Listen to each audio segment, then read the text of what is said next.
Bismillahirrahmanirrahim. Assalamualaikum warahmatullahi wabarakatuh. Perkenalkan, nama saya Firjawan Alipari dari kelas 03 SMJP 036. Di sini saya akan menyampaikan materi pertemuan 10 yang berjudul Keseimbangan Perekonomian Terbuka. Apabila penentuan keseimbangan pendapatan nasional memperhitungkan kegiatan ekspor dan impor, maka analisis mengenai kegiatan ekonomi dalam suatu negara telah sepenuhnya menggambarkan keadaan yang sebenarnya terwujud dalam realitas. Oleh sebab itu, dalam kegiatan ekonomi yang sebenarnya, perekonomian dapat dibedakan kepada 4 sektor, yaitu sektor konsumsi, investasi, dan pengeluaran pemerintah, ditambah dengan sektor luar negeri di mana kegiatan ekspor dan impor dijalankan. Analisis penentuan pendapatan nasional dalam perekonomian seperti itu dinamakan keseimbangan pendapatan nasional dalam ekonomi 4 sektor ataupun perekonomian terbuka, yaitu perekonomian yang menjalankan kegiatan ekspor dan impor. Sirkulasi aliran pendapatan perekonomian terbuka. Dalam perekonomian terbuka, sektor ekonomi dibedakan kepada 4 golongan, yaitu rumah tangga, perusahaan, pemerintah, dan luar negeri. Menjalankan perdagangan internasional merupakan kegiatan yang lazim dilakukan oleh berbagai negara. Kegiatan ekspor dan impor merupakan bagian yang penting dalam kegiatan setiap perekonomian. Walau bagaimanapun, secara relatif kepentingannya berbeda dari satu negara ke negara lain. Siklus aliran pendapatan rumah tangga yang menawarkan faktor-faktor produksi kepada perusahaan untuk memperoleh berbagai pendapatan di atas akan menggunakan dan membelanjakan pendapatan mereka untuk memenuhi kebutuhan-kebutuhan. Yang pertama, membayar pajak pendapatan individu kepada pemerintah dan pengeluaran ini ditunjukkan aliran 3. Yang kedua, pendapatan disposable yang diterima rumah tangga terutama akan digunakan untuk membeli barang dan jasa yang diproduksikan di dalam negeri. Pengeluaran ini digambarkan oleh aliran 4. Dan yang ketiga, mengimpor barang-barang yang diproduksikan di negara-negara lain. Pengeluaran ini ditunjukkan oleh aliran 5. Dan yang keempat, menabung sisa pendapatan yang tidak digunakan ke dalam institusi atau bahan keuangan seperti bank, perdagangan, bank tabungan, dan institusi penabung lainnya. Menyimpan ini ditunjukkan oleh aliran 6. Pendapatan faktor-faktor produksi. Sirkulasi aliran pendapatan yang berlaku dalam sistem ekonomi terbuka 4 sektor. Aliran 1.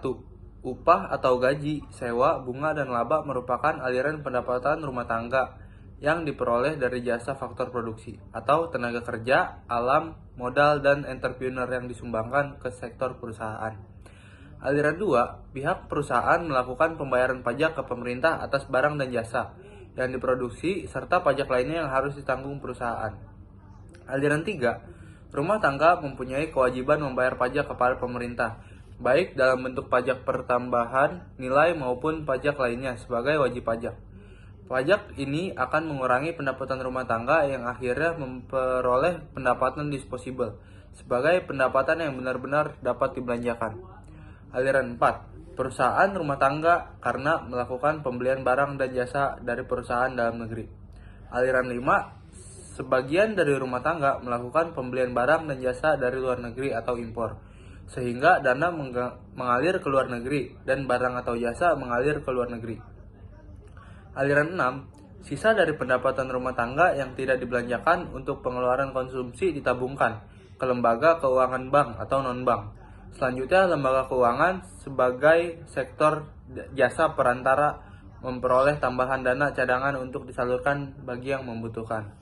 Aliran 7. Investor dapat memperoleh dana melalui pinjaman di lembaga keuangan besar. Kecilnya dana pinjaman sangat ditentukan oleh ketersediaan dana di lembaga keuangan, tingkat bunga pinjaman, lamanya waktu pinjaman, termasuk harapan memperoleh laba dari investasi dana tersebut. Aliran 8, dana masuk ke perusahaan dalam bentuk investasi dari investor. Aliran 9, pemerintah juga melakukan pembelian barang dan jasa ke perusahaan. Selanjutnya, pihak perusahaan memperoleh pemasukan dana dari pembayaran pemerintah. Aliran 10, barang dan jasa yang dihasilkan perusahaan dalam negeri dapat diekspor ke luar negeri, sehingga perusahaan memperoleh pemasukan pendapatan dari luar negeri atas penjualan barang dan jasa. Aliran 11. Sebagai usaha mesejahterakan masyarakat, pihak pemerintah juga melakukan pembayaran transfer ke sektor rumah tangga, sehingga bantuan tanpa imbalan jasa ini merupakan bagian penerimaan rumah tangga yang menambah pendapatan disposable. Dalam gambar tersebut terlihat hanya sektor rumah tangga yang membeli barang-barang dari luar negeri atau impor. Namun, dalam kenyataan kegiatan impor juga dilakukan oleh sektor pemerintah dan sektor perusahaan. Akan tetapi, untuk mempermudah diasumsikan saja impor dilakukan oleh sektor rumah tangga. Jumlah impor ada yang berlaku tetap. Artinya, besar kecil impor tidak dipengaruhi oleh perubahan pendapatan nasional. Impor disimbolkan dengan MO. Jumlah impor yang ditentukan oleh besar kecil pendapatan nasional, dalam hal ini kecenderungan mengimpor. To impor atau MPM disimbolkan dengan M, sehingga jumlah impor dapat ditentukan dengan formula M sama dengan MY. Bila dalam suatu perekonomian terdapat dua bagian impor ini, yaitu terdapat impor yang tetap dari proporsional, maka fungsi impor dapat dinyatakan dalam persamaan M sama dengan MO plus MY. Hubungan impor dengan pendapatan nasional. Kurva impor dengan fungsi M sama dengan MY menunjukkan bahwa jumlah impor ditentukan oleh besarnya pendapatan nasional atau Y. Semakin besar pendapatan nasional akan semakin besar pola impornya, dan sebaliknya.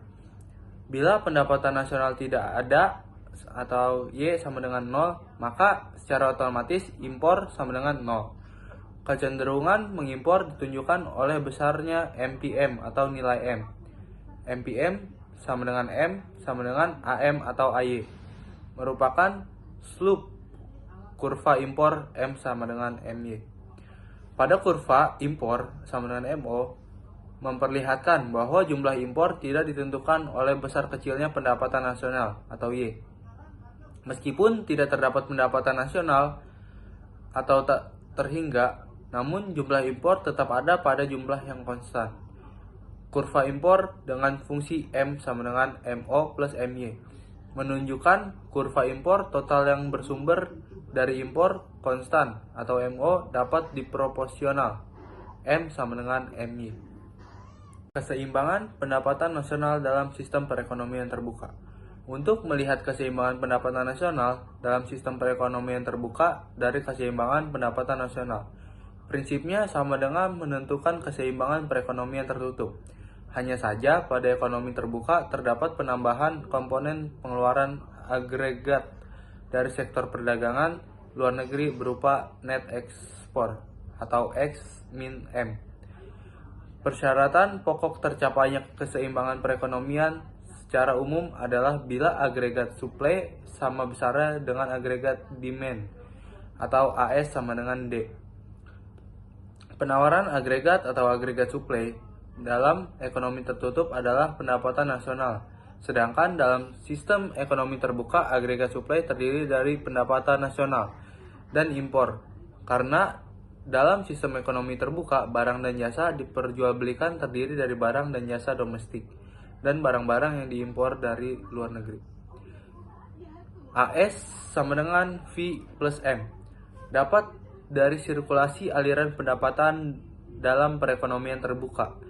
Dari sisi pengeluaran, maka komponen pengeluaran agregat sebagai agregat demand terdiri dari pengeluaran rumah tangga yang pembelian barang dan jasa dalam negeri, investasi swasta atau pengeluaran pemerintah atau komponen ekspor, dan pengeluaran atas impor, sehingga persamaan aljabarnya dapat dibuat sebagai berikut.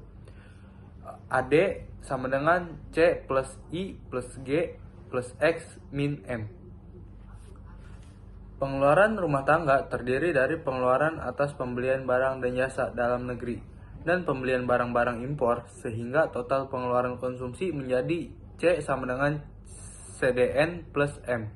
Keseimbangan perekonomian secara umum adalah bila AS sama dengan AD, maka Y plus M sama dengan C plus I plus G plus X. Atau dengan kata lain, Y sama dengan C plus I plus G plus dalam kurung X min M. Keseimbangan perekonomian dilihat dari sisi bocoran. Maka keseimbangan perekonomian diperoleh pada saat ini I plus G plus X sama dengan S plus TX plus M. Penentu ekspor dan impor. Faktor-faktor yang menentukan ekspor. Faktor terpenting yang menentukan ekspor adalah kemampuan dari negara tersebut untuk mengeluarkan barang-barang yang dapat bersaing dalam pasaran luar negeri. Maksudnya, mutu dan harga barang yang diekspor tersebut haruslah paling sedikit sama baliknya dengan yang diperjualbelikan dalam pasaran luar negeri. Secara umum, boleh dikatakan bahwa semakin banyak jenis barang yang mempunyai keistimewaan yang sedemikian yang hasilnya oleh suatu negara, semakin banyak ekspor dapat dilakukan. Faktor-faktor yang menentukan impor. Opini bahwa hanya rumah tangga yang membeli barang-barang dari luar negeri. Sebenarnya, dalam perakitannya tidaklah demikian. Banyak barang buatan luar negeri juga diimpor oleh sektor lain, yaitu perusahaan dan pemerintah. Perusahaan yang mengimpor bahan mentah dan barang modal dari luar negeri. Pemerintah juga melakukan hal yang sama, yaitu pemerintah menggunakan barang konsumsi dan barang modal yang impor dilakukan oleh rumah tangga. Oleh karena itu, fungsi impor sangat berhubungan dengan pendapatan nasional, di mana fungsi impor adalah kurva yang menggambarkan hubungan di antara nilai impor yang dilakukan dengan tingkat pendapatan masyarakat dan pendapatan nasional yang dicapai. Keseimbangan makroekonomi adalah keseimbangan yang dicapai dengan ekonomi 4 sektor, yaitu bentuk perekonomian dari teori yang mendekati keadaan ekonomi yang sebenarnya. Dalam keseimbangan ini, pendapatan nasional yang diwujudkan perusahaan adalah sama dengan pengeluaran agregat yang atas pendapatan nasional tersebut. Dalam formula syarat untuk mencapai keseimbangan makroekonomi adalah Y sama dengan C plus I plus G plus dalam kurung X min M. Multipilar dalam perekonomian terbuka.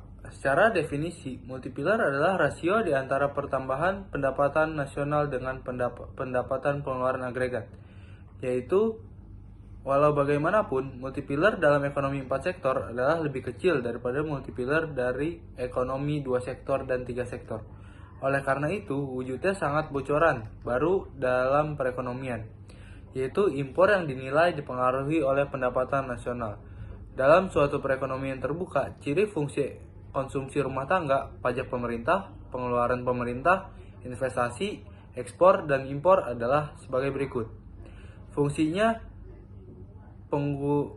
penggunaan adalah C sama dengan 600 plus 0,75 Y D kecil. Pajak adalah 20% dari pendapatan nasional atau T sama dengan 0,20 Y.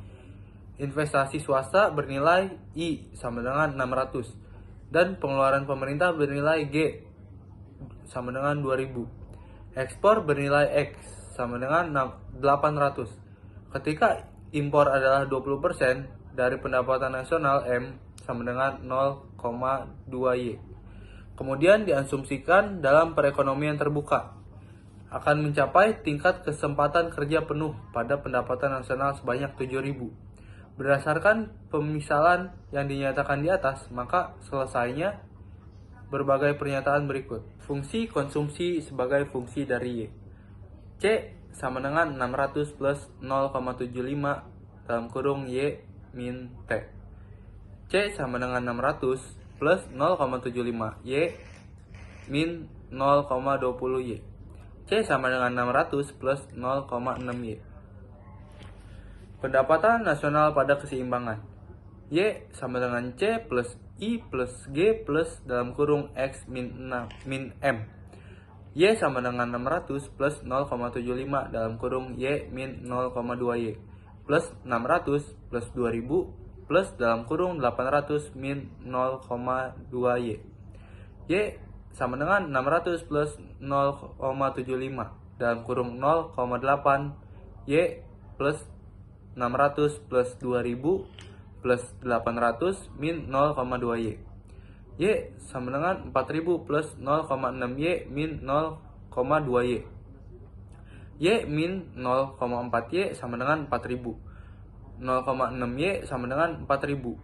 Y sama dengan 4000 dibagi 0,6. Y sama dengan 6666,67. Sekian penjelasan dari saya tentang pendapatan perekonomian terbuka. Kurang lebihnya saya mohon maaf. Assalamualaikum warahmatullahi wabarakatuh.